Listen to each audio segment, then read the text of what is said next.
നമസ്കാരം. ഇത് racket house badminton അക്കാഡമിയാണ്. എൻ്റെ ലഹരിക്കെതിരെയുള്ള ബോധവൽക്കരണ സൈക്കിൾ യാത്ര തുടങ്ങുന്നതിന് ഒരാഴ്ചയ്ക്ക് മുമ്പ് ഈ യാത്രയുമായിട്ട് ബന്ധപ്പെട്ട എൻ്റെ ആദ്യത്തെ ലഹരി വിരുദ്ധ ബോധവൽക്കരണ ക്ലാസ് ഇവിടെ വെച്ചാണ് നടന്നത്. ഇവിടുത്തെ ക്ലാസ്സാണ് എനിക്ക്. അത് കഴിഞ്ഞതിന് ശേഷമാണ് പിന്നീട് യാത്ര തുടങ്ങുന്നതും മറ്റുള്ള സ്ഥലങ്ങളിലേക്ക് യാത്രയായിട്ട് പോകുന്നതും. ലഹരി വിരുദ്ധ ബോധവൽക്കരണ ക്ലാസ് കൈകാര്യം ചെയ്തതൊക്കെ എല്ലാം തുടക്കം ഇവിടെ നിന്നായിരുന്നു. അപ്പോൾ ഇന്ന് ഞാനൊരു യാത്ര വരുന്നെന്ന് ഞാൻ പറഞ്ഞിരുന്നു. ആ യാത്ര വർക്കലയിലേക്കാണ്. അത് ഈ സ്ഥാപനത്തിൽ ഇതിൻ്റെ ഉടമസ്ഥനായ എൻ്റെ ഒരു സുഹൃത്തുണ്ട്. സുഹൃത്തിനെയും കൂടെ കാണാൻ വേണ്ടിയാണ് വന്നത്. അദ്ദേഹം ഒമാനിലായിരുന്നു.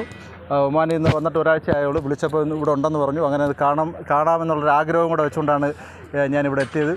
മാത്രമല്ല, ഞാൻ ഒരുപാട് തവണ പല സ്ഥലത്തും ജോലിക്കായിട്ട് ശ്രമിച്ചപ്പോഴും ദുബായിൽ ഉൾപ്പെടെ ശ്രമിച്ചു. അപ്പോഴെല്ലാം എൻ്റെ 56 വയസ്സ് ആണ് ഒരു പ്രശ്നമായിട്ട് പറയുന്നത്. പക്ഷേ ഞാൻ പറഞ്ഞു, ദുബായ് ഷേഖിൻ്റെ അടുത്ത് പറ, ഞാൻ ഒരു 10 മണിക്കൂറുണ്ടെങ്കിൽ 200 കിലോമീറ്റർ സൈക്കിൾ ചവിട്ടി കാണിച്ചു കൊടുക്കാം.